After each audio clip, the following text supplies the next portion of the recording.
कारण मनोहर धोंडे बाळासाहेब ठाकरेंच्या मुशीत तयार झालेला कार्यकर्ता, मनोहर धोंडे गोपीनाथराव मुंडेच्या मुशीत तयार झालेला कार्यकर्ता, मनोहर धोंडे स्वाभिमानी कार्यकर्ता, लाचारी आणि दलाली कोणाची करणार नाही. सामान्य जनतेसाठी मी आयुष्यभर झिजल, परंतु कोणा भाडव्याची भडवेगिरी मी करू शकत नाही.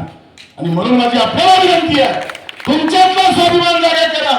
बहुजन लोक जे आहेत, गोरगरीब आहेत, शेतकरी आहेत, कष्टकरी आहेत, दिनदलित आहेत, अल्पसंख्याक आहेत, त्या सगळ्यांची वज्रमोठ बांधा आणि येणाऱ्या काळातलं हे सुरू झालेलं जे परिवर्तनाचं वादळ, हे वादळ विजयाच्या गुलालापर्यंत घेऊन चला.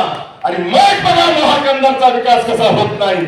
मी अनेक प्रकल्प प्रचाराला आल्यानंतर सांगेल की मनोहर धोंडेला संधी दिल्यानंतर काय विकास करणार, मी सांगणार कशा पद्धतीने महाकंदाचा विकास करता येतोय, कशा पद्धतीने याच ठिकाणच्या आमच्या तरुणाच्या हाताला काम देता येतंय, कशा पद्धतीने शेतकऱ्याला न्याय देता येतोय, कशा पद्धतीने नांदेड लोहा मार्गे लातूरला जाणारी रेल्वे आणता येते, हे सगळं मी प्रचारात सांगेन.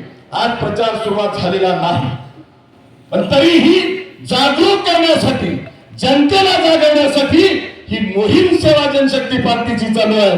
या मोहिमेमध्ये आपण एवढ्या विश्वासानं सगळं तिकडे मिळत असताना सुद्धा एका कडवट मावळ्यांच्या भावनेनं आपण ज्या ताकदीनं त्या गरीब कार्यकर्त्याच्या पाठीमागे, चळवळीतला कार्यकर्ता म्हणून मनोहर धोंडेच्या पाठीमागे आशीर्वाद देण्यासाठी एवढ्या मोठ्या संख्येनं आलात, हीच ताकद आपण द्रष्ट न लागू देता शेवटपर्यंत टिकवाल आणि मनोहर धोंडेला एकदा संधी द्याल अशी अपेक्षा व्यक्त करतो आणि थांबतो.